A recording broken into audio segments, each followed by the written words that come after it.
All right, everybody. Welcome to our webinar called Sensory Strategies to Support All Students. Just wanted to let you know we are going to be going through a whole lot of stuff today. Please feel free to unmute yourself if you have a question or use the chat box. Either is fine. While one of us is talking, the other person will be kind of monitoring the chat box. So feel free to go either way to message us or just unmute yourself and interrupt wherever we are at if you have a question. We encourage you to participate throughout, and there will be like a poll and a breakout room towards the end. So, also we know it's the middle of the week, Wednesday, so feel free to take a break. We'll have one kind of planned, and then feel free to just get up, go to the bathroom, whatever you need to do to keep yourself regulated as well. So, thank you for joining us. So just really quickly, my name is Joanna Pashlik-Shimmick. I am an occupational therapist, currently working in Chicago at Chicago Pediatric Therapy and Wellness Center with Kirsten, where we are co-lead OTs there. I've done a variety of different trainings. I've worked with kids since I graduated from grad school. So really peds is where it's at for me. So I've worked with kids early intervention, so the birth to 3 range through teenagers. And kids that have a variety of different needs, but sensory is one that comes up a lot and us as OTs are very passionate about. So now I'm going to pass you over to Kirsten so she can introduce herself. Hi, everybody. My name is Kirsten Amundsen. I'm also an occupational therapist, as Joanna mentioned, and I am the co-lead with her at Chicago Pediatric Therapy and Wellness Center. Similar to Joanna, I've worked with children kind of across the age spectrum, 0 to 18.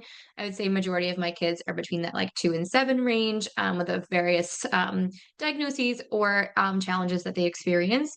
Again, a lot of them being that sensory challenges, emotional regulation challenges, those are big ones that we often get referrals for and that we love and very passionate about. My experience, I've worked in the clinical setting where I am now. I've worked in schools in the past, also done early intervention. So those are kind of the different areas that I have worked in, all in pediatrics, of course. So we are going to jump right into now introductions of you all. So we want to know your profession, ages you work with, what setting you are. Do you work with any children with disabilities, and some of those sensory challenges you experience? So if you want to open the chat box for us and just kind of throw in a little introduction about yourself so we all know who is with us today, that would be great.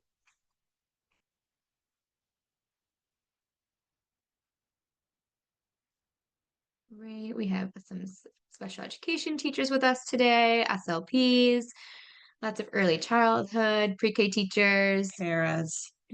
teacher aides, SLP. 2 to 5, yeah. Yeah, it looks like we have some early intervention people with us today, 0 to 3, preschool teachers. Amazing. Lots of SLPs with us today. Yeah, that's a fair amount. Yeah. Bilingual, blended classroom. Amazing. Okay, so we have a lot of great people here with us today, lots of different disciplines, which is awesome. Community coordinator, amazing. And Montessori schools. Very, very cool. Well, feel free to continue adding in your introductions in there so we all know who's here. Um, we're going to keep moving through so we have enough time to get through all of our topics for today. So, here is our kind of objectives, what we want you to take away from today, what we're going to be kind of going through. So, we're going to start out with a very kind of basic review of sensory systems, talking about all the different kinds.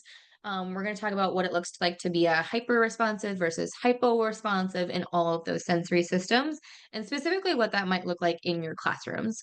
Some of those implications in the classrooms, what sensory dysregulation versus emotional dysregulation looks like, and kind of defining those a little bit more clearly. We're going to look at different types of tools that you may use, including touch, oral, vision, movement, and auditory, and more. We'll go through some classroom supports and adaptations, and then eventually some classroom-wide interventions. Um, so on this next slide here, we're going to ask you a quick question. So we are going to ask, how many sensory systems do we have? There should be a little poll popping up. There it is. How many sensory systems do we have? So A is 5, B 6, C 7, and D 8. So go ahead and throw your answers in there for us. We'll give everyone a minute or two to collect some more responses. Um, we're about almost halfway through with our responses, so let's get a few more here and then we'll answer the question for you guys. Okay, we're almost at full participation. You guys are on it today. Nice job. Thank you, everybody, for participating. Wait for just a couple more here. Mhm. Yeah, there we go. We're getting close. Okay, go ahead and end the poll there. Perfect. Okay, we can go ahead and end. So, we ended up with about 30% at A, about 30% at B, about 30% at C, and about 10% at that D. So the answer to your question to the question was there are 8 sensory systems. And we're gonna kind of talk and touch through each of them. So we're going to talk about sensory systems and their implications for the classroom. So we have the typical 5 that most of us learn about, have talked about. That includes vision, smell, taste, auditory, and touch. And in touch, we have deep pressure and light touch. And then we have proprioception, which is kind of our body awareness. You might hear this, we talk about it as heavy work activities as a way to activate this body system. Vestibular, which is our balance and head position. And the one that is probably the least talked about is interoception, which is hunger, thirst, need to urinate, have a bowel movement, pain, heat, all those internal body systems. So we're going to go through all of those today and talk a little bit more in depth about each of them. So we also want to talk about hyper-responsive versus hypo-responsive and what that looks like and what it means, and what it will mean in each of those sensory systems. Um, so hyper-responsive meaning over, hypo-responsive meaning under.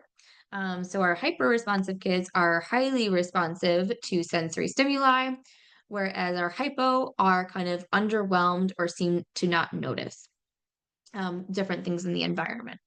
Um, our hyper-responsive kids may appear like uncomfortable with very minor sensory experiences, things that maybe you and I don't notice. The kiddo that has a really hard time with haircuts, nails being clipped, different things like that. Different noises that maybe that we didn't even notice, but they are very in tune to. Um, and our hypo responsive kids might be needing to touch things excessively. These are the kids that might be crashing, bumping, mouthing, or kind of constantly moving. Um, Again, as I mentioned, with our hyper responsive, they might smell scents that others can't. They might experience pain with common activities, notice those sounds more strongly, or avoid kind of using those playground equipment. And they may appear more fearful. And our hypo-responsive are those kids that are a little bit more fearless. So are ones that are jumping off of things, climbing on equipment that they shouldn't be, or things in the classroom. That type of kiddo that I think we've all seen at some point in our Mhm. careers, probably. And just a little kind of thing with this also is you can have one sensory system that is hypo and one that is hyper. You can even have some. We'll go over some examples of hyper and hypo in each sensory system. Again, that's not inclusive of everything, but some to be aware of, and some of the more common things that we see.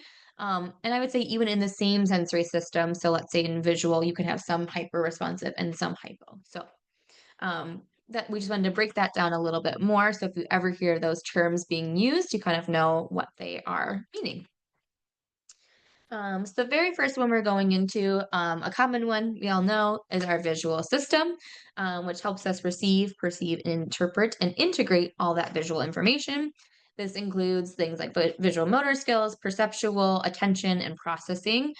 So there's a lot more to vision than just what we kind of typically think of like acuity, and being able to see something clearly. Um, so, visual motor is kind of that ability to interpret information and respond with that motor action.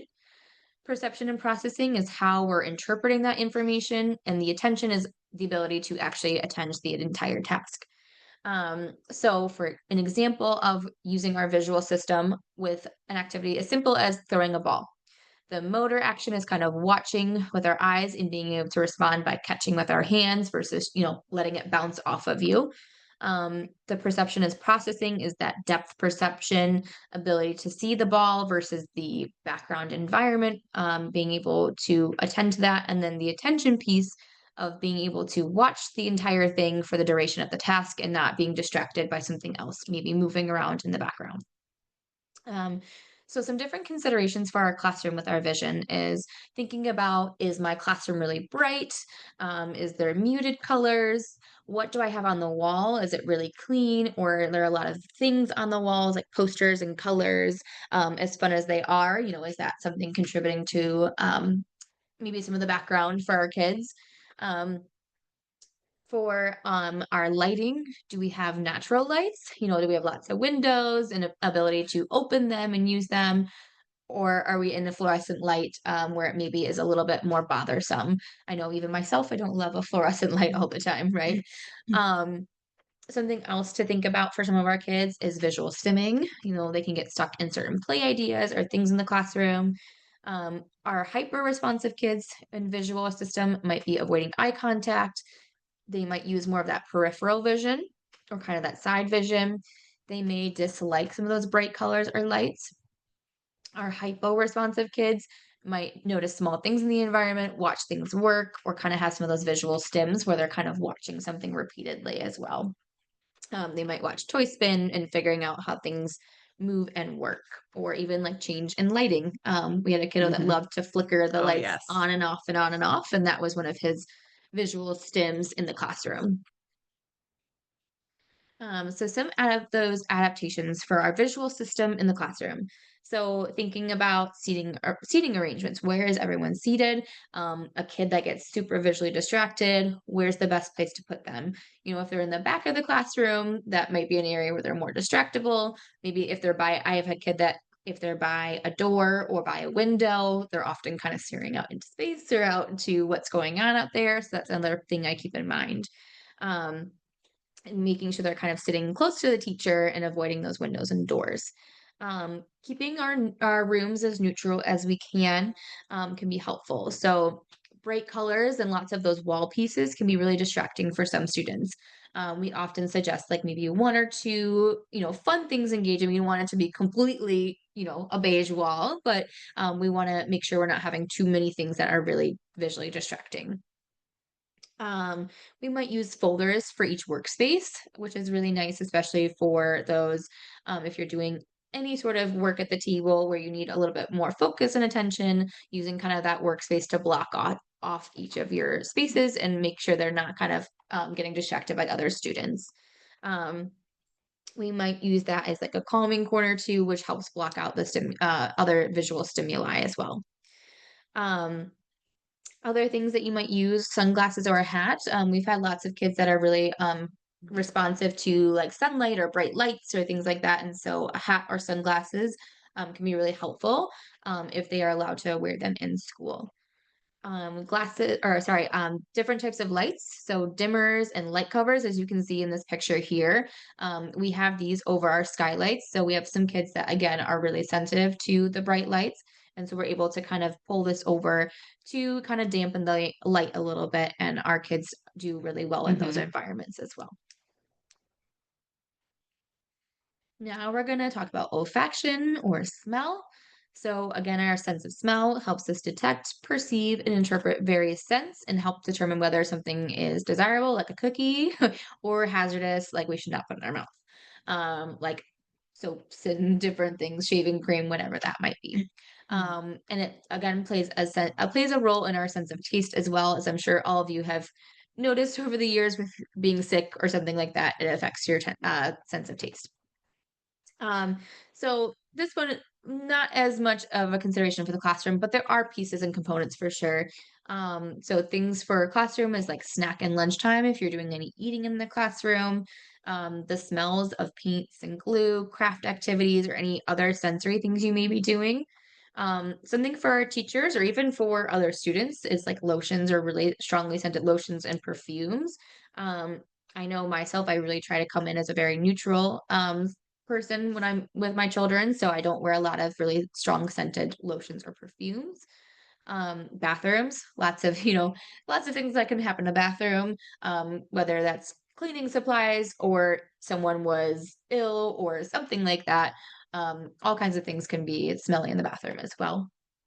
So our hyper-responsive kids, they may gag, they may notice those smells more strongly, or they might avoid certain smells or tastes. And our hypo-responsive may repeatedly smell something, crave certain flavors, which will impact their eating. Um, they also could be willing to eat, but very bothered by another person's food. It feels very noxious to them. Our one of our hypo-responsive kids loves to like smell hair. That's like Mhm. something that they seek out, and they're constantly kind of smelling clothing or hair, things like that. So you may notice that in the classroom. Mm. So some adaptations for smell, again, kind of that seating arrangement is another thing to kind of pay attention to where they're seated in the classroom. Are they close to a bathroom or something that is really noxious to them? Having a preferred smell nearby. So we had a kiddo wear like a smell necklace that they sprayed with a scent that she was okay with. And whenever she'd feel overwhelmed with a smell, she'd kind of lift that up and give it a little smell or something just kind of on her shirt. Um, if you can and have control over this, using more fragrance-free cleaning supplies. As the adults, avoid wearing those strongly scented lotions or perfumes, and keeping the room well ventilated, whether that's through keeping doors open, windows if you have them, fans, different things like that. Allowing the students to get up and move when they need to, and start teaching them how to like verbalize or use a visual cue with that. Um, if it's something with the bathroom, maybe there's a bathroom that is less used, whether that's a nurse's office, a teacher's bathroom, or just one that's not as frequented, that kids can use. And then some of our other kiddos that maybe want those scents or really need they crave those things, allow them to play with scented items like Play-Doh, their scented markers, maybe some outside materials like grass and nature, when they're outside to kind of get satiated on those smells that they may need. Now we're going into gustatory or taste. Again, there's not as much of this involved in the classroom setting. However, you may see it with different activities you do. So our sense of taste helps us perceive and differentiate different types. There's lots of different types: sweetness, sour, salty, bitter, and umami. So some considerations for the classroom. Again, if you're doing any snack time, lunchtime, pica, which if you're familiar with, is eating the unedible things or putting things in their mouth that they are not supposed to. Our hyper responsive kids are, might be avoiding certain foods, and our hypo are maybe craving those certain foods or tastes, um, or again, putting those non edible things in their mouth. We've had kids eat all kinds of things, like I said, the shaving cream, the hand sanitizer, licking doorknobs, all Ugh, of the things gross. that we have seen in the classroom. So, some adaptations for our taste. We never want to force students to try anything they don't want to, of course. Um, and same thing with parents. I think that's such an education piece for us as providers and teachers to educate parents on that too, on how to gently kind of expose our children to different things.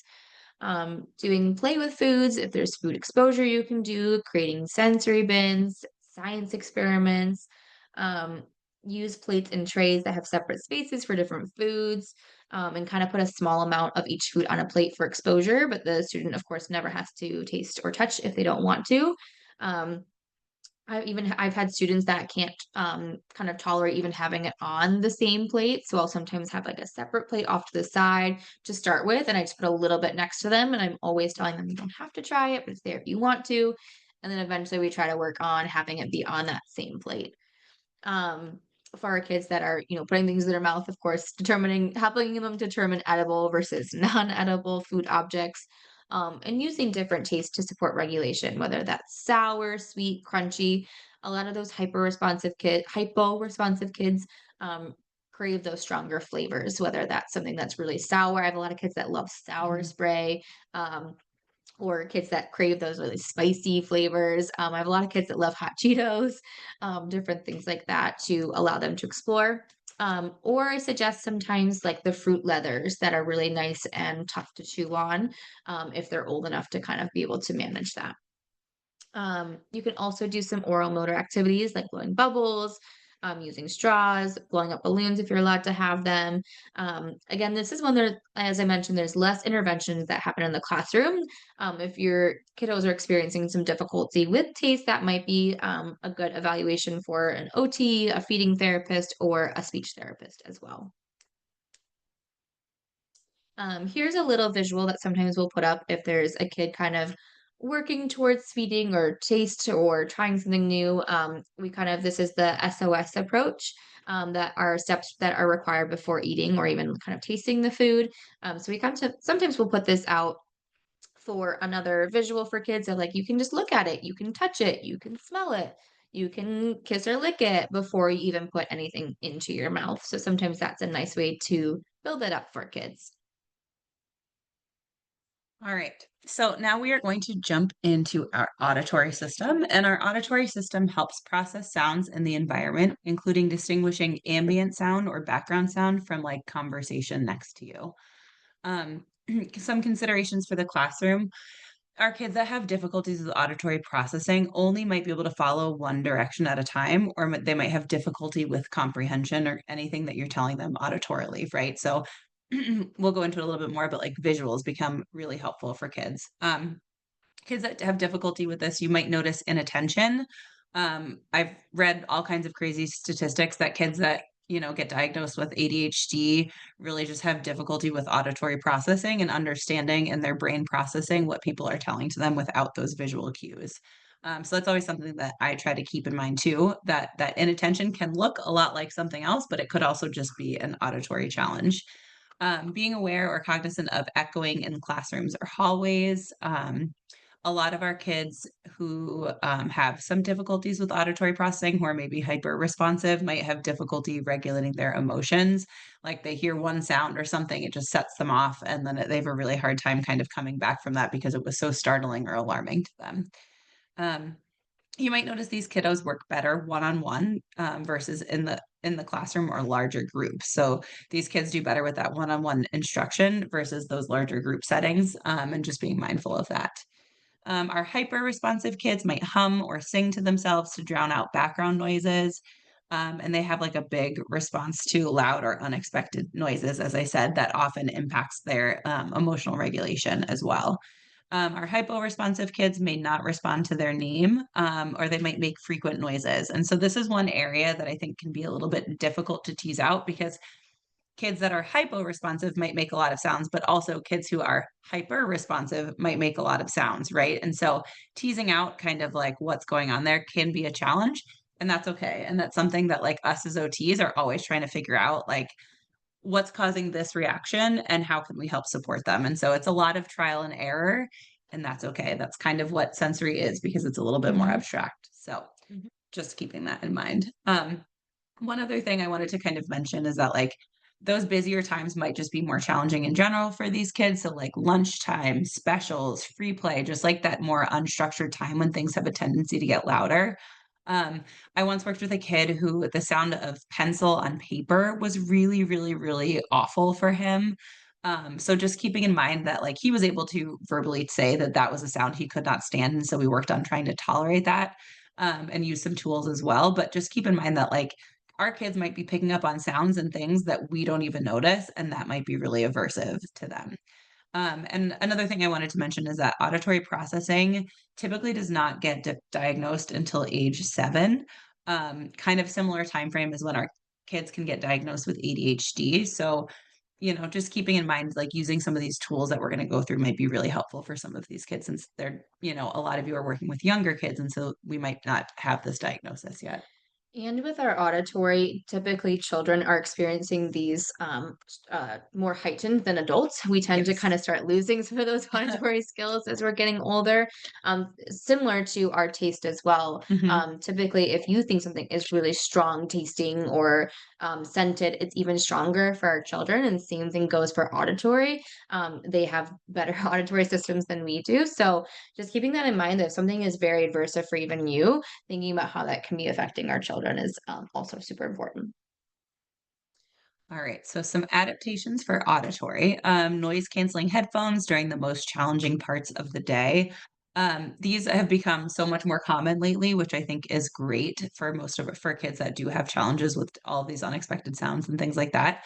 The one thing I want to caution with is we don't want them to just like be on at all times, because if we overuse them, then that can kind of make kids become even more hyper responsive to different sounds. So we want to use them and use them mindfully. And they're definitely a great tool for some of our kids that become overstimulated in these loud, noisy environments. Um, but try to use them at times that maybe are like the most kind of overwhelming, like that lunchroom, that unstructured playtime, music class, like something like that, those times that are really predictably louder and more overwhelming. And then I always, because a lot of times I think our kids will put them on and then not necessarily take them off. So us as the adults, I try to just be like, hey, is it okay if I take off your headphones now and try them? And if a kid grabs for them, I'm not going to fight them on it. Like that's fine. I want it to be a positive tool for them. But I feel like these work really well. You can also do earplugs if a kid will tolerate it. That works as well. Um, and then some things you can do kind of just to be aware of as you are working with kids. So you want to stand next to the student when giving instructions. So you're not kind of yelling across the room trying to give them visuals will be super helpful for kiddos that have difficulty with auditory processing. So use those visuals in conjunction with verbal instruction. Allow students a longer time to respond. Some kids that do take a long time to just process whatever we're saying to them need like 5 to 10 seconds to respond, and that can feel like forever. And I definitely have to take a step back and sometimes even like tell myself like count to 5 before you repeat it or count to 10 before you give them that instruction again and see if they have a response. Break long directions into fewer steps. You want to speak clearly with a moderate pace and face the student when speaking and stand in one place. They're not having to visually track you around the room. And then just trying to be as conscious as we can about like any unnecessary noises we hear around, such as like a ticking clock or something like that. All right, so for tactile or touch, so we have kind of two parts to this system. So our tactile or touch system incorporates both light touch and deep pressure. Light touch is more of like tickles or something that brushes against you, versus deep pressure is like a big bear hug or squeezes or like a big deep pressure like massage, something like that. So tactile incorporates both of those systems. Light touch is generally more like alerting for people, and deep pressure is generally more calming. Um, Light touch also incorporates like messy play, sensory bins, arts and crafts, things like that. Um, so those are all kind of those light touch things in addition to like tickles and something brushing against you, things like that. Our hypo-responsive kids might not notice when their face or hands are dirty after snack or lunch. They might frequently touch others or objects. They might not notice pain or temperature. These are the kids that might engage in self-injurious behaviors like hitting their head or biting themselves, things like that. They often enjoy rough and tumble play. They might crave extra touch, so they might spread shaving cream all over their arms and legs or Play-Doh. Um, I've had kids that will, want to put their full body into like a rice bin or a bean bin, something like that.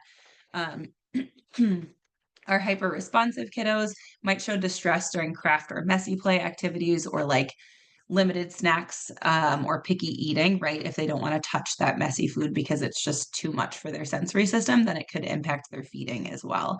They might be sensitive to clothing where they only want to wear certain types of clothing, or tags might really bother them. Um, they might not want to be touched in general. I have one kid who I give him a choice. He doesn't really like to be touched. He's very hyper responsive. And so I'm like, you can walk next to me or you can hold my hand. And he doesn't really like his hand to be held. And so like that at least allows him, I'm like, if as long as you're safe, you can walk next to me. I don't have to touch you, and that's okay. So like I'm giving him that boundary and that space, but also keeping him safe at the same time. Um, this often impacts ADLs at home, so difficulty tolerating hair washes, cutting nails, or having their face washed or teeth brushed, things like that. That's kind of when we often hear this pop up a lot. Just want to throw out there that sometimes this is also called or referred to tactile defensiveness. So if you hear that terminology, it kind of refers to this hyper responsiveness. All right, so some adaptations for tactile. You want to offer tools during messy play. So you want to encourage them to interact with textures, but they could use a spoon, a fork, a paintbrush, a popsicle stick, a Q-tip, put it in a baggie and get them to engage with it in that way. For some of my kids that are really not interested in like a wet texture, like a slime or shaving cream or something like that, I will often just kind of interact with it myself, or maybe have them run like put some preferred toys in there, right? So that way they're having to interact with that messy texture in some way. And I often always try to allow the kids, hey, like whenever you're all done, we can go wash your hands, or like here's a napkin if you need to wipe your hands, right? So we're working through it, but I'm also giving them that tool in the moment to be like, oh yeah, this will help me feel better. Um, if my kids will not even at all engage in any way and they're just kind of watching me like run the car through paint or make something, make a bunch of snow for a house or whatever it is, then I at least get them out. I will play a while with some of their favorite preferred toys, but then at least I'll try to get them to help clean up. So like carry the plate or the tray or whatever it is to the sink. And so at least they're engaging and interacting with it in some way. For our kids that might be hypo-responsive, you can use a mirror as a visual cue to help them recognize their messy face or their hands or something like that.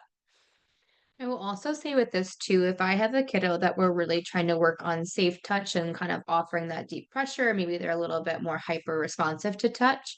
I really try to avoid like a lot of that tickles and a lot of Mhm. things that kids often do enjoy, but we're also really trying to work on calming that nervous system through those deep pressure activities and really trying to slowly work on offering the messy play or participating in those things. So I avoid kind of re-alerting that system by tickles and kind of doing that almost unsafe touch to what it feels unsafe to their body. So I'm really trying to do a lot of that safe touch, a lot of that deep pressure, and avoiding those things for the moment until they're in a better space with their nervous system before we do any of that.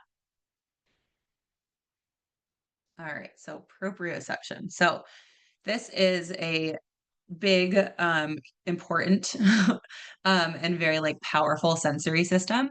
So proprioception is our body awareness. So it's located in our muscles and joints, and it's responsible for the sense of where our body is in space. It detects and controls force and pressure. It can be calming or alerting.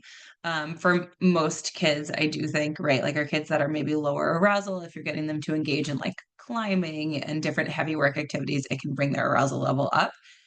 And then it can also be helpful for those kids that are maybe way too alert, running around the classroom, things like that. Adding that heavy work, making it really helps slow down their body. So it's a good system to tap into, which is why we as OTs talk about heavy work all the time.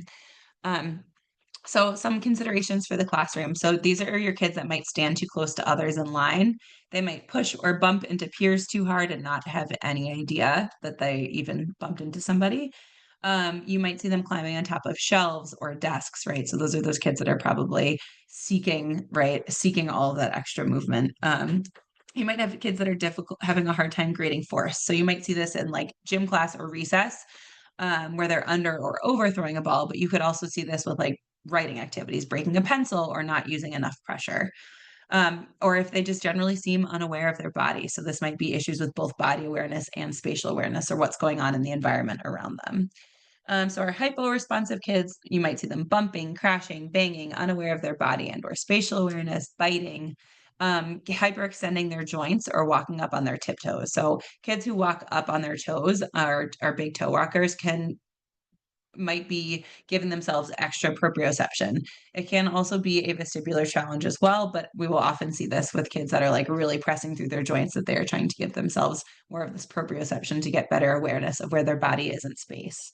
Um, the reason that there is a question mark under hyper-responsive was because one of the sensory courses that I took early on as an OT, she was just kind of like a guru name in the field, and she said she didn't think she'd met somebody yet that had a hyper-responsive proprioceptive system. In her experience, she always found that it was more due to like tactile or vestibular or something else, and so we're just putting a question mark there. Sorry, there was a loud motorcycle in the background. But we're just putting a question mark there because, I don't wanna say it doesn't exist, it's not out there. That was just kind of a big point in her course, was that, like, she doesn't think it exists, and so using this, system can be so impactful for so many kids who are struggling with a variety of different things, and proprioception can help, kind of bring down other sensory systems if kids are having a hard time. So proprioception can be very, very, very powerful tool for all of us. All right, so some adaptations. So add heavy work into daily routines, such as during transitions between spaces, deep pressure, so big hugs or squishes at a pillow, something like that. Have a kiddo be a teacher helper. They can push the chairs in, hold the door open for everyone, carry books to another teacher. Transition between spaces with a heavy backpack. We have some kids that will wear a heavy backpack and kind of go up and down the stairs, up the stairs to get a puzzle piece, down the stairs to put it back in, things like that. So they're getting heavy work by both going up the stairs to get those puzzle pieces and then also adding an extra level with that weighted backpack. You can build language around hard versus soft. I usually like to pair this for my older kids that maybe have a hard time and are breaking pencils or something like that, and have them kind of imitate, okay, we're going to push really hard with a pencil and now we're going to go soft. So we're building that language and building that awareness and those skills. Weighted utensils can be really helpful for kids that maybe don't have a lot of great awareness of where their body is in space. So you can put them on a pencil, or you can get like weighted utensils for it, like on a spoon or a fork, something like that. Um, you can also do some like weighted stuffed animals. They're actually like last week, I think the teachers in our preschool program found a whole bunch of weighted stuffed animals that were on sale at Target, one specific Target in the city. So they bought a whole bunch of them for the classroom. But you can also, pull out the insides one and pack it with like a bunch of bags of rice or dried beans or something like that to kind of DIY and have some weighted, heavier objects in your classroom. All right. So vestibular. So vestibular is responsible for the sense of balance, spatial orientation, and helping us coordinate movements with balance. It can be calming or alerting. Um, it is some considerations for the classroom. So you'll probably see this, you might see this on outside at recess, but it'll carry over into the classroom as well. So too risky on the playground or being fearful, overly fearful of movement or like climbing up a ladder to go down the slide or being afraid of swings or stairs, something like that. So difficulty navigating scares or climbing structures. Seeking movement to the point of interfering with expectations. So a kid that is just constantly on the move, bopping around in the classroom. Kiddos who are hyper responsive, so fear of movement, gravitational insecurity. So that's basically like being so fearful of getting your feet or your body off the ground. So we'll often see gravitational insecurity pop up for kids who are like afraid of swings or terrified of going up or down the stairs. Sometimes they'll also be slow or unable to navigate the stairs in standing. So you'll see them like crawl up the stairs or crawl down the stairs. W sitting that's unrelated to a weak core. So are kids that just like really get stuck in this position because they just want to be so close to the ground because they're afraid of that upright. That just feels very scary for them. Kiddos who are motion sick, that can be a big one. Um, so that I kind of throw that out there because kids can be motion sick and kind of come into school feeling awful if they have a long bus ride, something like that. So our hypo-responsive kids might be the ones who are excessively spinning or seeking movement or unable to sit in the classroom. So we'll go into some more adaptations for them. So we just wanted to throw this kind of attention expectations in here as well, just because we just mentioned the movement piece in kids that are kind of getting up and moving all the time. So somewhat unrelated to sensory, but just kind of a good reminder of our attention expectations, especially for those really littles. Like I know a lot of you were mentioning you work with that 0 to 3 population or that 3 to 5 population. Um, we want our kids moving too. Like we do, some of our kids are, yes, excessively moving and spinning and seeking that movement. And that is something we want to be aware of. However, we just wanted to kind of refocus our expectations here for just a minute. This study only started at ages 4 and 5. So we're assuming that are even younger than that, our twos and threes or those, ones and twos that maybe some of you are working with, that's even lower of an concrete informational focus time. So just as the very youngest age that we have on this study is that 4 and 5 years of age. The most that they can focus is for 5 to 7 minutes at a time, and then they need at least 1 minute of refocusing time. And I think we're often, talking about, will they get to get up and move from station to station? And I think we're really trying to emphasize and talk about movement being a purposeful thing of like, we're going to do frog hops, we're going to do bear crawls, we're going to do a movement break of whatever that kind of looks like in the classroom, which we'll go through some more examples of that later. But we really just kind of want to throw that out there just so we're making sure that we're giving our children we're setting them up for success, essentially. As you can see, even at the very bottom for adults, 30 to 45 minutes is kind We're of hitting like, that right now. yep, It's 4:40. we're right kind of in the middle there of that concrete informational focus time. And while you say, well, I'm still here, I'm still paying attention, I want you to also think about, did your brain wander away for a minute or two? Were you thinking about what you're having for dinner tonight? What the kids are up to? Is there something else kind of where your mind wandered to? So even if your body is there and kind of attending, is your brain and are you able to focus for that amount of time? So even as adults, we need that 2 to 5 minute refocusing time after about 45 minutes max of that concrete informational time. So just a little reference point for you here. So getting into some adaptations for vestibular.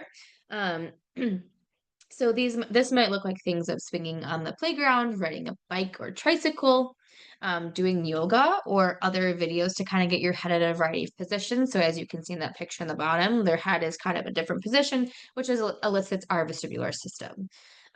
So this could be for kids that are seeking that and really like that movement. This would also be a really good way to start introducing a little bit of that movement for our kids that are a little bit more fearful of movement. Doing some different seating adaptations for our kids that want to move, are seeking that movement, that need that little extra to really just stay in their seat. And we'll kind of go through some of those a little bit later too. For our kids that are fearful, we might provide alternative opportunities for movement that are more predictable. We might work on some balance in the classroom. When we're doing any of those fine motor things or we're sitting at the table, even for eating, we want to use stools or something underneath their feet to ensure that their feet are planted on the ground, or ensuring that our desks are appropriate size for the children we're working with, of course. So this also is like in the bathroom, to make sure that they're able to be successful and they're not feeling fearful, sitting on the toilet. We have a lot of littles that come in that are afraid of sitting on the toilet, and that's kind of holding them back from toilet learning because they are hanging over a giant bowl, feeling like they're going to fall in because their feet aren't planted. Um, so for motion sickness, again, this could be from arriving from a bus, maybe driving in the morning with their parents, after activities, maybe if you do a field trip of any kind. What helps with some of that motion sickness is pressure, kind of looking at fixed objects, something using something weighted, and making sure when they sit on vehicles, if any of you get motion sick, the front is typically better, so you're able to look out that front window. And that can be really helpful for assisting with any of that motion sickness they may experience. And our last sensory system, you guys are doing great. We're almost there. Is interoception. So, interoception is our internal body cues and feelings, things like hunger, thirst, fullness, if I need to use the bathroom, if I'm feeling tired, feeling your heart rate, is it going fast or slow? So, some of those considerations for the classroom is those kids that might have difficulty with toilet learning or toilet training. Um, some of these kids might have really strong reactions with their interoception because they're missing those body cues. So our hypo responsive kids are like unaware when they're hungry, thirsty, or like not noticing when they're in pain. And then all of a sudden they are so hungry or they're having this really big emotional reaction and you're trying to figure out where it came from. It might be because they missed some of those cues, right? Or I have a lot of kids that often won't notice that they need to use the bathroom, and all of a sudden it's an emergency, and they're sprinting to the bathroom. Right? Those are those kids too. And then our hyper responsive kids are maybe overreacting to those small instances as well. Everything feels really big and really strong for them. So some adaptations for interoception. We often will do visuals to kind of assist with those check-ins, and just kind of more frequently check in with those kids. Like, how's your body feeling? Do you need water? Do you need a snack? Do you need the bathroom? Um, I often see, I know a lot of you are working with really little, so you probably don't have these diagnoses yet, but I see this a lot with my children with ADHD, that they are often have some difficulties with their attention, and so they're not paying attention to those internal body cues. So doing frequent check-ins and using these visuals is really helpful to kind of refocus for a moment, check in with my body. Do I need anything to satiate it or do what I need to? Um, and then kind of building up language surrounding different sensory experiences. So we might feel our heart, or kind of try to feel it at least, and then do a really fun activity where we're doing a movement break, we're running, we're jumping, and then we're feeling our heart again. Is our heart moving faster? Is it moving slower? How's our lungs feeling? Are we taking really big breaths? Are we taking really small breaths? And kind of building up that language. A really easy way to kind of do it paired with movement activities or other things you might be doing. Or maybe you do a nice calm break and check in with some breathing, and you can check in then as well. Um, Another thing that you can often have is you might have confusion with your signals, right? So I don't know how many times I've heard a kid say that like they feel like they're gonna throw up or their stomach hurts, but really they need to have a bowel movement. So there's a little bit of that confusion of their signals of feeling that kind of nausea rather than they just need to go to the bathroom, or that they're really hungry and they feel like they're gonna throw up because they're just so hungry. So there can be a little bit of crossing the wires and confusion with our signals too, and just kind of knowing that. That it develops a little bit differently for different children. And the timeline for interoception is rather large. Some kids are having this awareness start at 18, 19 months, and they're noticing when their pull-up is wet and they're indicating those things. They know when they're hungry. And then we have some of our older kids that are still kind of working on these skills. Um, so some activities that you can do, if you're interested in like learning more or using some different things in the classroom, Kelly Maher is one of my favorites for interoception, and she has lots of free resources, lots of different body experiments that you can do with the kids. Another one is just kind of playing with temperatures and talking about hot versus cold and how it makes our bodies feel. Different things like that are great. Okay, we officially made it to our halfway point. So we're going to do a very quick movement break. As we promised, as we were talking about, adults also need that refocusing time. So take a moment if you need to go get a drink of water, use the bathroom, stretch. We're going to take you through a little guided movement break, but feel free to follow along to whatever degree you need to. Um, so we're going to start by sitting up tall in your chair or standing up, whatever feels good for your body. Stretching your arms over your head and kind of lacing your fingers together, turning the palms to the ceiling. Taking a nice breath in and out. We're going to stretch over to our right. And take another nice deep breath and come up to the center. We'll do a nice breath out and stretch over to our left. And then kind of placing your arms back at your sides. Take a really big breath in and lift your shoulders up to your ears. Hold it. Breathe out and let them drop. We're going to do that 2 more times. So breathing in and our shoulders come up. We hold. And then down and out. One more time. Breathing in, squeezing shoulders up and down and out. Okay. Hopefully that helped a little bit with some refocusing. I know I need a little stretch there for a moment. So again, take a couple more minutes if you need it. We're going to continue on just to make sure we get through everything we need to today. But feel free if you need to use the bathroom or get up and move, feel free to do so. Um, so as we talked about earlier, we're going to talk about emotional dysregulation and sensory dysregulation and kind of the differences, some of the similarities, how they can look similar, but kind of trying to peel them apart a little bit more. I think the first thing before we even dive into any of this, I have my little blurb at the bottom, but all behavior is communication. Regardless of what you're seeing, there is a reason for that to be happening. They're trying to communicate something to some degree. So trying to figure out what that underlying meaning is. So with our behavioral or emotional dysregulation, it might be a behavior based on a student not getting what they want or need, versus sensory is like a true biological reaction to feeling overwhelmed by the environment or sensory stimuli. Um, in emotional dysregulation, they might be seeking attention or a specific reaction. And in sensory, they're really not concerned by your reaction at all. In emotional, they're still aware of their environment or surroundings, and in sensory, the child is really not in control and does not appear to be aware of their surroundings. In behavioral, their dysregulation may end abruptly or can switch in and out of dysregulation, especially if they receive their desired outcome. And our sensory is longer lasting meltdowns that need more time to recover from.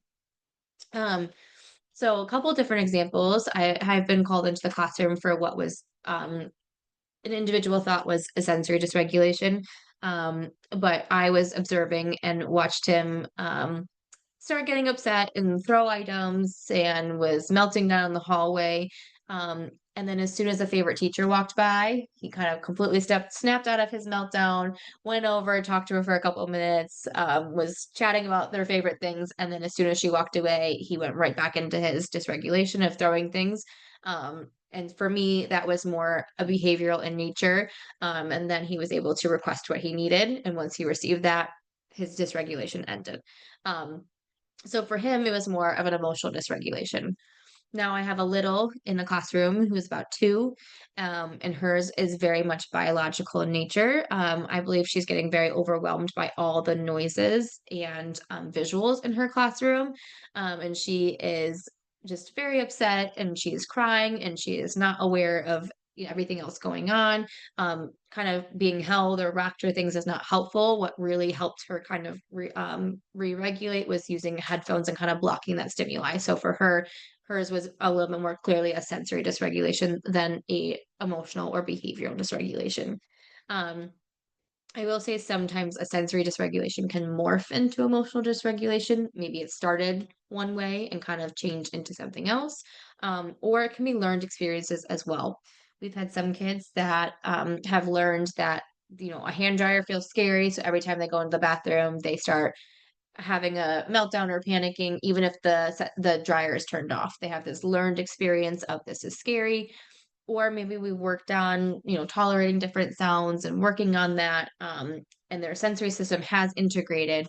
However, they still have this emotional fear of this thing was felt really scary before, and so now it's kind of a learned emotional dysregulation rather than a true sensory dysregulation after that. So a little bit of detective work goes in here, but just to kind of help tease out the two differences. So, as I mentioned, sensory regulation can affect emotional regulation. Sensory overload is super emotional. If any of you have experienced that before, you maybe have a buildup of all the different things happening through the day. Someone bumped into you, someone pushed you, you smelled something you didn't like, something else happened, and then our kids just kind of lose it, right? So, all those little things sometimes can also lead up to emotional dysregulation. And then again, as we mentioned before, anxiety can stem from repeated stressful situation, like the sound of a hand dryer in the bathroom, leading to that anxiety around toileting. So some different regulation programs, if you're interested in more of those emotional dysregulation things or think that could be helpful for classroom, these are a few that we use often. We use How Does Your Engine Run, Zones of Regulation, Social Thinking Curriculums, and Scribble Spot. And you can upgrade or downgrade these for a variety of different ages. Depending on where your kids are at, I would say some of the like How Does Your Engine Run and Zones of Regulation, Social Thinking might be for a little bit older children, but you can definitely kind of adapt it to those youngers. We use Scribble Spot a lot for our younger ones, or the How Does Your Engine Run? We can definitely adapt a little bit easier for our youngers too. All right. We're going to jump back into classroom tools and strategies. So, a lot of these we'll kind of just run through, but hopefully you can kind of use this as a resource list to refer back to. So, weighted blankets or weighted lap pads are great options to have to kind of give kids some of that deep pressure. So, our kiddos that are moving or maybe seeking some of that deep pressure, these are good options to have. Um, Ankle weights, weighted vests, compression garments. I will say any of these kind of top five right here are things that I would probably want to consult with like an OT or and with get consent with the family to use just because it is something that we are putting on that child's object. Or sorry, excuse me, an object we were putting on the child's body. So we do want to make sure that like family is on board with us trialing things like that, just from like a consent and liability piece. Weighted blankets for like our really littles, like preschool age, I would say probably like 3 to 5 pounds. So we don't want to do more than 10% of a child's body weight. So probably in that 3 to 5 pound range. Um, for older kids, you could definitely get heavier than that. And I have had kids that really love that really heavy pressure. And that's something I would have parents use at home and not in a school situation, but still can be an option for you here. Ankle weights, we've done these to kind of give kids just to add a little bit more heavy work. I would say like 1 to 2 pounds should be enough unless they're like a much bigger kid. Compression garments, so there's, like, vests, long sleeve, short sleeve, there's something called, like, a smart knit, there's a ton of different options that you can have to try just to give kids that kind of deep pressure squeeze that they might be seeking.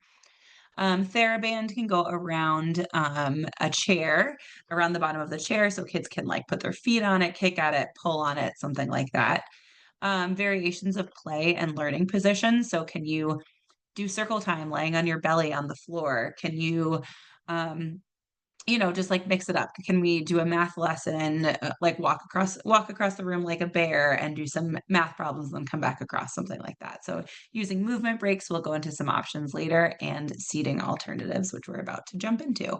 Can you allow a kid to stand at a desk? I have one kid who does not like to sit. Sitting is hard, it's not preferred, but does a beautiful job standing at the desk, and that's okay. So when it's work time, I give him a choice, you can stand or you can sit. And then he can once he does his work, he can get up and move around or whatever is next. So this can be a great option to some of our kids with those clear boundaries. You can use a standing desk or just stand at the back of the classroom against the wall or at their desk area. You can have a lap desk. We have wiggle cushion, which is in our middle picture here. So you can put that on the chair. There's like a smoother side and then kind of like a spikier side. And kids can sit on that and just kind of wiggle around in their chair. And that can help them get some of that moving out. They can lay on their bellies. A cube chair is this picture on the left. So there is in this picture, it's a green cube chair with like the blue tray. So it's the two parts of it, but this can help for our kids that maybe are a little bit have decreased body awareness, but maybe they need a little bit more support sitting. So this can give them a little bit of a higher, taller boundary about where their body is in space. And then you can put that tray on top and they can kind of do their work right there. So we use this a lot for some of our like low tone kids that maybe are a little bit weaker core, or just need more of that like physical boundary. Again, TheraBand is on that chair on the right. You can tie it around the bottom of the legs of the chair. You could do like a floor rocking chair or a swivel floor chair. So lots of different opportunities for movement here. Um, we also have some more pictures here with our different options. So our weighted blanket is the picture in the middle. So again, we don't want it to be more than 10% of a kid's body weight. A weighted lap pad, I think those are usually more like 1 to 2 pounds. So it's just a little bit lighter and smaller than our weighted blanket. You could do like a camping chair or sitting on a yoga ball, such as in the picture on the left, if the kid can be safe with it. They probably need to have some good core control, but could be a great option for them to sit and wiggle and bounce a little bit. Sitting in a beanbag chair, or on the right is a picture of a Madras spun chair, so it allows you to kind of spin around on that chair.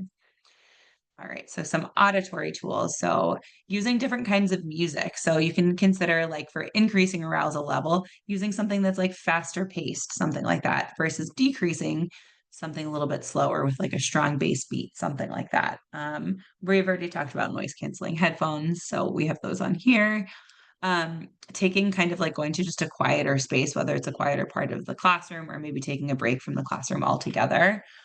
Um, a whisper phone. So this is like a little toy phone that you can hold up to your ear for our kiddos who might be saying things really loudly. You talk into the Tubaloo and hold it up to your ear, and it makes it louder in your ear. And so that can help with our kids that really love or maybe are making their own noises. Um, I've used this especially with kids that are like screechers, if that makes sense, like that have those really high pitched sounds that they repeat a lot. This can help for the other kids in the classroom too. So that kid can still get that sound that they might be seeking, but then the other kids aren't quite as bothered by it. So it can be a really helpful tool. Um, you can use sound dampening panels in a classroom to just kind of decrease some of that auditory feedback and that echoing that can happen. All right, so our vision tools, we like sand timers or light wands or starry lights. So anything just to kind of decrease that stimuli, but then like turning off the bigger lights and then using something that's a little bit of a lighter light, like putting out just like some lights in the classroom or using a little light wand or something like that. We also we'll have like a sensory bottle kind of thing so kids can make them themselves and shake them around. Some of my kids like giving them a visual tool, whether it's them shaking it at the table or using it as like a calm down tool, can be really helpful. Setting up like visual barriers between spaces for kids that get really visually distracted. So we do have some like barriers in the clinic, but you could also just kind of put like line of folders or something small in between just to kind of this is our space, this is we're working in and trying to block out some of that external stimuli. Taking like a vision timeout or going to a dark space. So in one of the vision courses I took they recommended if a kid is like totally visually overstimulated, having them intermittently like close their eyes for a minute or two, just because we have so much visual information flooding our system all day long and no one ever really takes like a timeout from that because there's always something to look at, right? Your brain is always processing something from your vision system. You can put light covers, just to dim some of those fluorescent lights. So you can, they're covers that go just like directly over those lights. And then in the picture on the right with these little kind of cut out squares, I love using something like these little mats, something like that, or circle dots, something just as a visual marker of like, this is my place to stand. Oh, this is my spot. I sit on red. And so kids can, um, have that visual boundary, especially if they have some decreased like body awareness or spatial awareness, something like that. All right. So some different touch tools. So we all know there's about 1,000 fidgets that you can find on Amazon and other places. My reminder here is that like fidgets can be very exciting and can be very helpful for some kids and not so much with others. And so if it's a tool that is good for this child, it should be helping them, right? Not distracting them more. And it takes time to try things. You have to try things multiple times, but just keeping in mind, like some kids do fantastic with fidgets and some kids it ends up being thrown across the room. And so that's just kind of, you got to trial and error a little bit to figure out what works. Sensory bins for our kids that are constantly touching things, rice bins, water play, any of those things can be really great. Like Theraputty is one that I absolutely love to use because that's a touch tool for your hands, but it's also a little bit more resistive. You can get some more resistive Theraputty, and so that provides like more heavy work for the hands, which I think can be really great for some of our kids to help slow them down. Play-Doh is a great option if you don't have putty. So many different Play-Doh activities out there, things like that. Slime is a good one. Some of my kids that are tactile defensive have really hard time with slime, so we might work up to it and use tools first, but those are really great. Squeezes and hugs to kind of activate more of that deep pressure part of your tactile system. You can teach kids to like give themselves a big bear hug or ask for one. You can squeeze your hands together or rub your legs. Those are also good, like deep pressure, but tactile tools to use. I've had some kids do really well with like just tracing their hand with their finger. So tracing the outline of their hand with their own finger on the opposite hand, or putting like a little Velcro piece underneath a desk. So you can have like a soft one or the scratcher side, or have the two pieces together that they pull apart and put back together. So that can be a really nice option because it stays at the desk. It's not a fidget, but it is something that kids can use. So you can get like a big roll of like Velcro strips and attach those and stick them to various parts of your table, something like that. All right, so some mouth tools. There's so many different kinds of chewy tubes, chewy necklaces, jewelry, things like that. The one thing I like to recommend generally is that something that's like a little bit of like a longer shape or like a P shape or a T shape or something like that. So that way they can get it to different parts of their mouth. If they have like a really big, wide, chunky one, they're not going to be able to get it into different parts of their mouth. There's also different levels of firmness for chewies. So keep in mind that like some of there's are some very soft ones for like really little guys who might be working on like 1 year olds that are working on more of that transition to solid foods. And so that might be a good challenge for them, but there are other kids that really need something strong to chew on. Um, There's also lots of different types of jewelry. So, like in this picture, you can see it's kind of like a rubberized chewy. mhm. You'll see these often, but there's also cloth necklaces that we Yes. have some kids. I have a kid that loves chewing on her shirt. And so there's like a braided cloth material that we're using instead so that she's chewing on that rather than her clothing items or her hair. Yep. Things like that. So there is a lot of other things out there. Fun and Function is a great website that has lots of different options for jewelry as well, that we know and like. Mhm. Amazon again has some really awesome things, but also some brands that we're not so sure Yeah, about. never know So where you're getting it from. right. So Fun and Function is one that we will often kind of refer to, just because we know they're a little bit more reliable and have better quality things that you're not buying a jewelry that's going to fall apart, Mhm. or break off pieces, especially with our littles that are doing a lot of chewing or are really heavy chewers. The worry is always we want to make sure that they're not breaking off a piece, right? That they're going to make sure that that's safe. You can also, with this jewelry, there's also things called like Z Vibes that have vibration to them too. So you can also have the chewy that has a little bit of vibration to it if that's something that the kid enjoys. Yep. Um, so we can, I think, oh yeah, I mentioned this already. So we have mint or gum for older students. So again, kind of going with those stronger flavors, mint can be a really good one because that is one of those like stronger, more powerful flavors. That sour flavor can be really helpful. There's also different kinds of like bracelets and things like that. So I've had some kids that will chew through every single chewy, but they can get one of those like stretchy, I don't know if it's even meant to be a chewy really, but like a very like a browned up little bracelet that they can wear around their neck or their wrist, and they can chew on that, and it's much harder for them to get through and bite off a piece of it.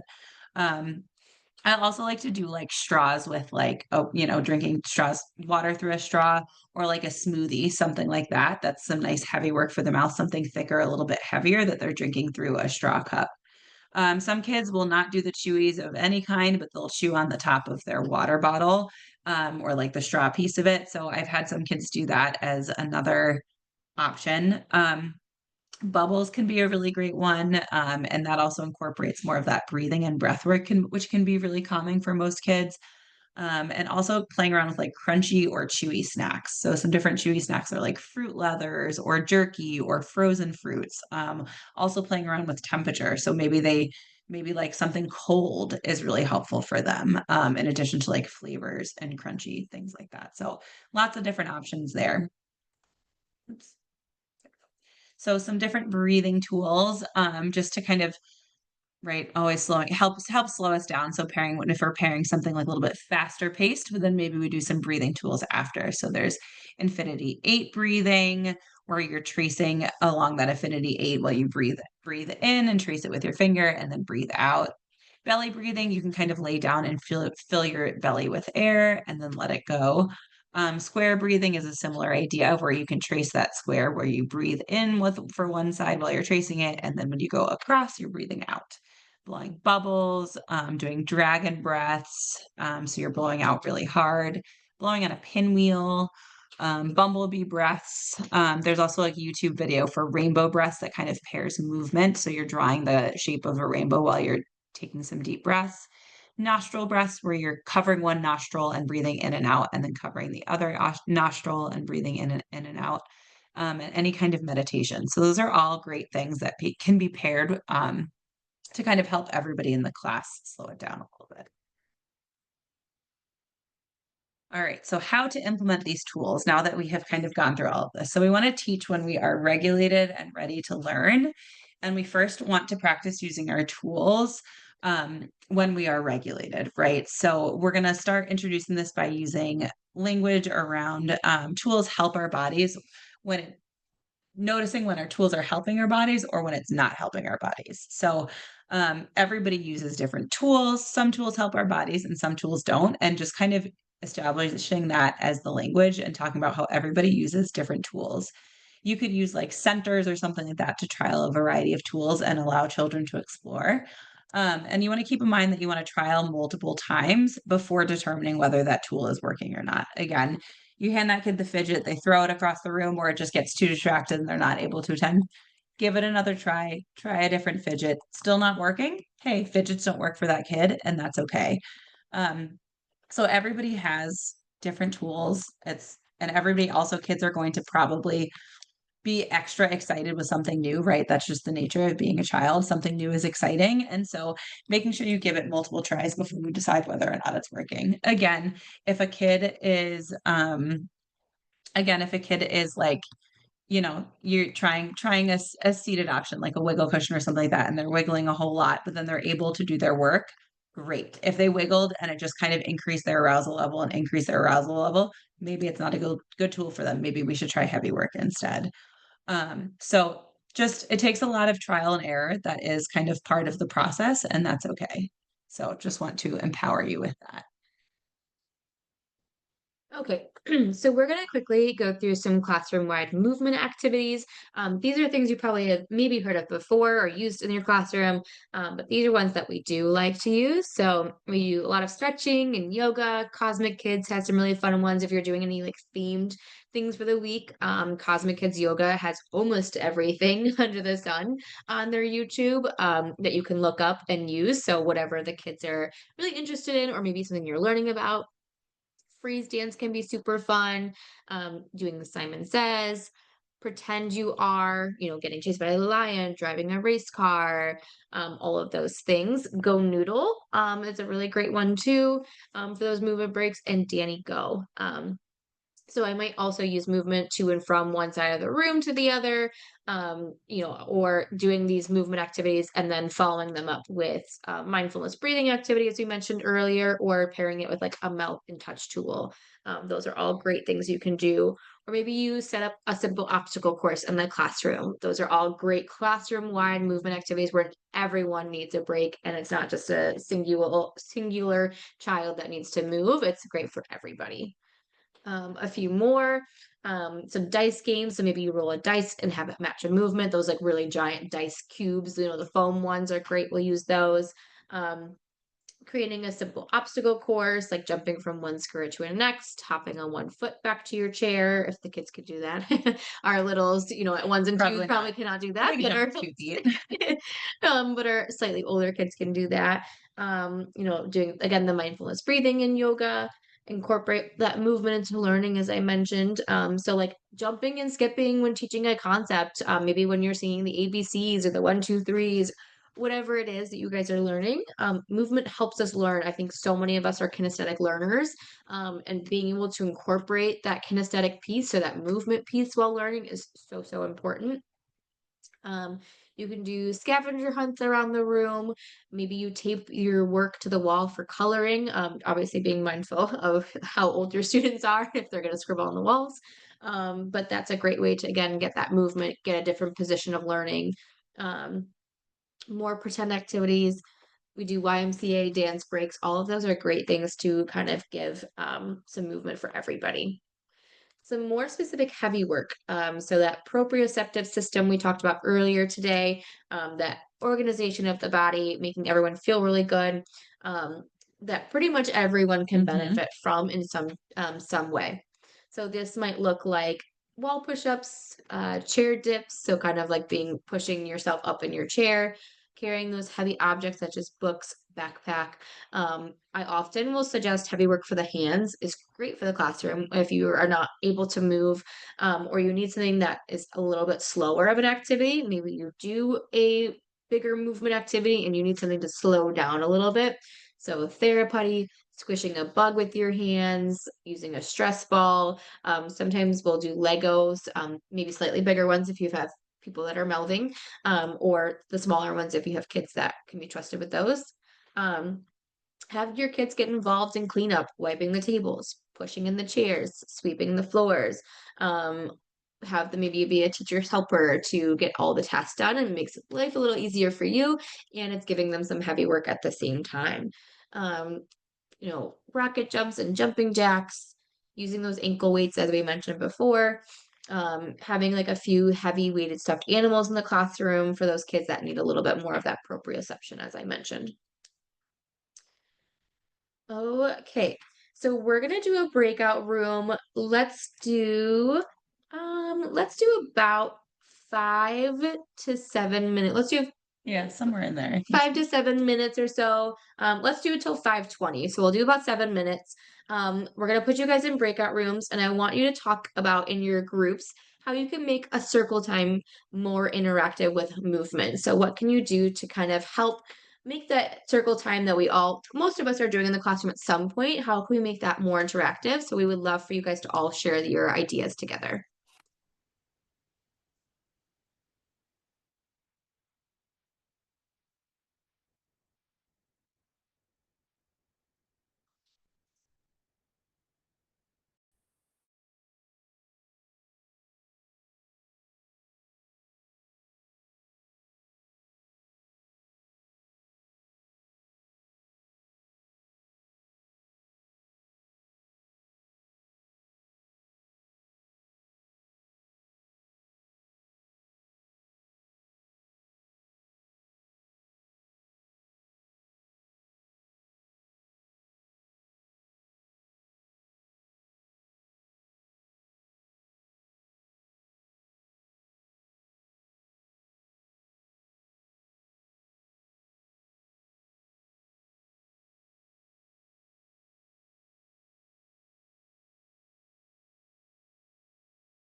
I'm gonna hit the close button because it gives them 1 minute to get out, but some people will pop out right away, just so you know. All right, we will do that. We'll close them.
Okay, I think we're getting everybody back here. Everyone should be kind of heading out of their breakout rooms.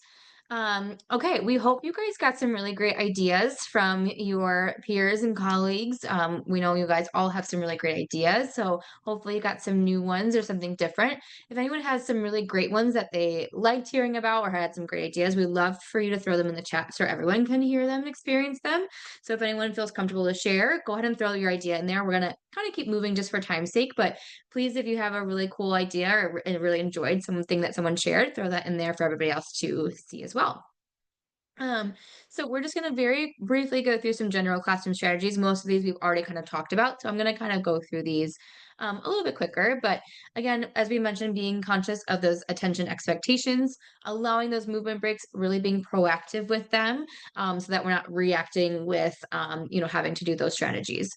Assigning appropriate seating, as mentioned previously, having those written and verbal instructions for children to reference when it's appropriate, using timers and schedules when you're able, using that neutral and kind of calm talking voice, having calm down corners, teaching breathing activities and tools during times of regulation, modeling and labeling different emotions, using some light music in the background might be great.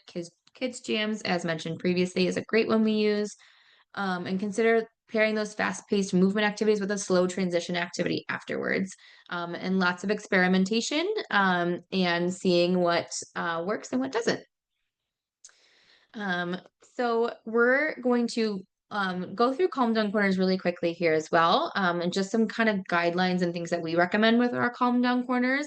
So again, kind of a quieter space, maybe in the corner of the classroom, the back of the classroom, wherever it kind of fits in your room. Blocking out those excess stimuli, noise, and visuals. Having just a few calm down tools to choose from. Sometimes too many is overwhelming. Use visuals and establish rules with using the calm down corner. So making sure that they're being used appropriately, right? So it's not a punishment, it's not a reward. We really want to make sure we're differentiating this from a timeout. So it's not, it's you have to go down to the calm down corner, because that is viewed then as a negative and a punishment. So we're really kind of pairing it with a positive thing as well. If you're able, if you have like a teacher's assistant in the classroom, or if you have more than one teacher, having them assist with using it appropriately is really helpful if you have that available. Making sure to introduce it, and what it is and what it's used for. And then we also recommend using kind of like stop and go signs for when the space is available to use. So we have a little calm down corner picture here of what ours looks like. We have a stop and go sign. Again, it's in the kind of corner of the classroom, blocked off with stimuli with the tent. We have a little kind of squishy beanbag from the land there. And on the side there, we have our toolbox of different tools and visuals of how they might be feeling.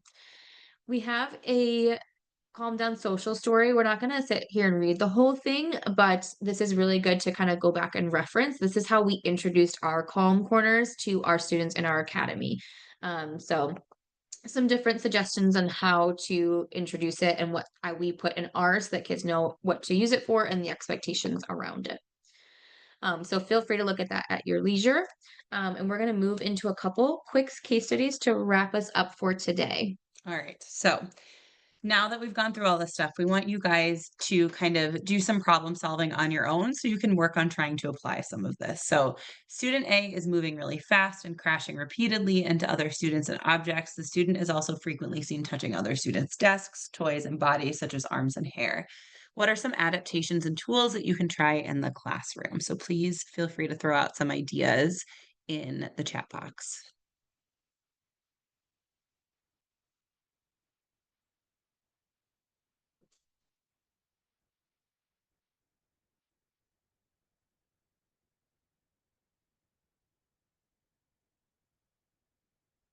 So if anyone has ideas of what we can do for student A here that's moving too quickly, what else we can do?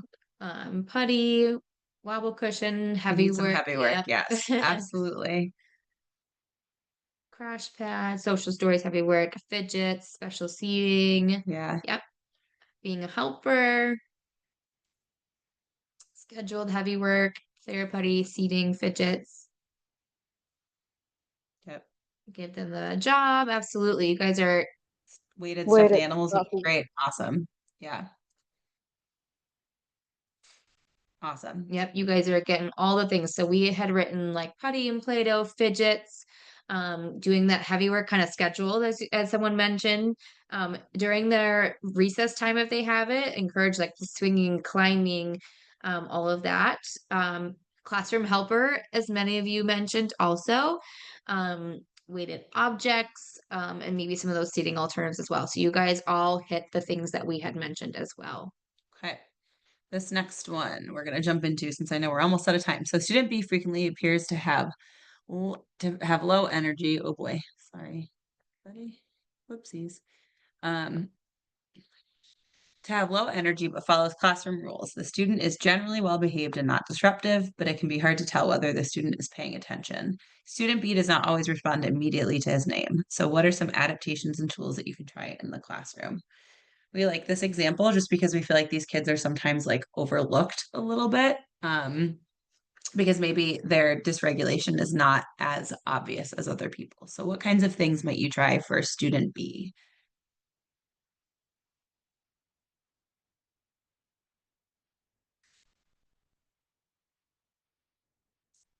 Yeah, it's a little bit trickier. Mm-hmm. Yeah, I appreciate that someone said, I'm not sure. I love that. Mm-hmm. Yeah. Stimulating activity. Yeah. So, yep, lots of ideas with visuals here. So, some ideas that we had are like a wiggle cushion working in a variety of positions. So, again, getting this kid to kind of activate their vestibular system a little bit more, maybe playing around with some music, listening to some faster paced music to see if that helps like increase their arousal level. And avoid allowing them to be too sedentary for too long. So maybe they're working at the table, but then they're on their belly, and then they're standing at the wall and doing some coloring at the wall. A yoga ball is a great idea. Yeah. So some of these kids kind of fly under the radar because they're a little bit more low arousal, low energy, and they're kind of just like bopping along to what is happening, but their sensory systems might need some work too. And so some of these things that also work for our higher kids that are maybe bouncing around the walls these kids might need it too to increase their arousal level. So if they have that like core control, sitting on a wiggle cushion, sitting on a yoga ball while they're sedentary might be really good. And also cueing them to play in different positions might be really helpful here so that they're mixing it up. Awesome. All right, so just to leave you with our last like two things here. So when to refer if you're having difficulty with soothing, self-soothing, or co-regulation with lengthy sensory or emotional breakdowns, might be a good time to refer for like an OT evaluation. If you're trying all these tools and they're just not helping and you just feel like that kiddo needs some more of that one-on-one support, might be a good time to refer. If you suspect something else is going on, I feel like teachers are so good at like teasing things out, and you guys try so many things and I give you so much credit. And so follow your instincts. If you think something else is going on, absolutely refer. Interoception difficulties, a little bit harder of a thing to address in the classroom. So definitely might be a good time to refer if something is really happening for that kid and they're really struggling. if their sensory needs are getting in the way of being successful in school. We get a lot of those. Also a good time to refer. So these are just some resources that we love. So most of this was mentioned throughout our presentation, but we just wanted you to have it all here as well. So feel free to consult. So feel free, that is the end. Let us know if you have any questions. And I know Karen, you usually have a little spiel at the end here too. So we